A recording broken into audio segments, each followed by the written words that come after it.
Hi there, and welcome to Hyundai Power Products. My name's Adrian, and today we're going to look at changing the trimming line on your HYTR250E electric trimmer. Just for safety, make sure you disconnect the machine from the power cord before you attempt to do this. So as you can see, this unit has run out of trimming line. Okay, so to rethread it, we need to first disassemble the bump head and remove the spool to rethread it with new trimming line. You need to hold the rear section, which has got the fan on it, and turn the outer body, not the bump head itself, but the outer body anti-clockwise. So, now it is quite firm, but as you saw, with a good grip, I managed to get it off. When they're brand new, it can be quite difficult, but persevere. I'll just demonstrate that again by putting it back on. So yeah, hold the outer and rotate the inner section and it'll pop out. Okay. So there are a few pieces. This piece here with the spring, the spool and the outer cover. So let's look at rethreading the spool. So the trimming line you need is going to be a maximum of 1.2 millimeters in diameter. And the maximum length you can get on the spool is 2.5 meters. So to save time, I'm just going to use a piece of trimming wire that is 1.25 meters long. And I've got hold of both ends. So if I take both ends, I want to find the center.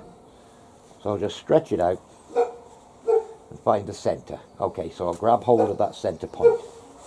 So I've now got two tails of equal length. If I take the spool itself with the bump head facing me, and you'll see some slits on both sides of the spool. If I feed that center point down into that slit, the central slit, like this, that's grabbed hold of it by its center. So now I need to rotate the whole unit anti-clockwise while feeding the wire onto the spools. So one wire or one tail is going onto the lower and one tail onto the upper section of the spool. So I'll just wind this on.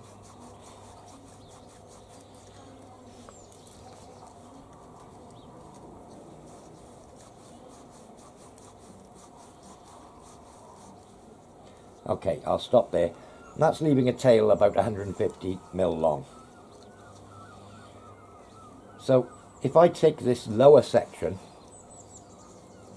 and feed it through this upper slit here, that will lock that lower section in position. Then I'll go round to the other side and lock the upper winding.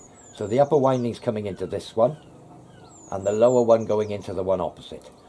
So that's the spool now threaded and it's not going to all unravel on me.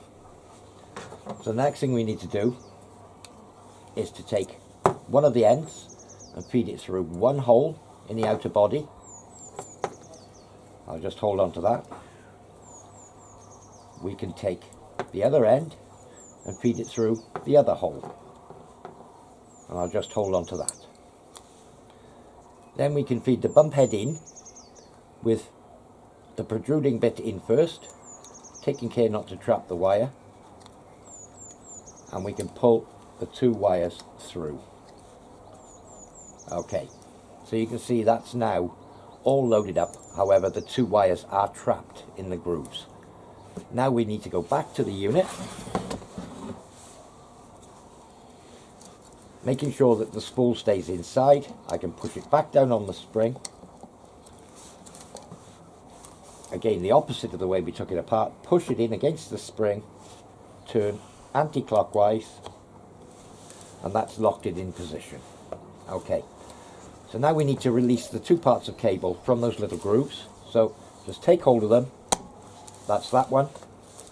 Take hold of the other one. That's that one. And now that's completely reassembled and ready for use, other than these two pieces I've got left over, as you can see, are a little bit long. So I'm just going to take a scissors, cut that one off to length, and a scissors, and cut that one off to length. And as you can see, this being the cutting blade, I've cut them off just short of the little cutting blade. So okay, that's all rethreaded and ready to use again. Well, I do hope you found this demonstration useful. For more information on this or any of our other products, visit www.HYUNDAIPowerProducts.co.uk. I've been Adrian, and happy gardening.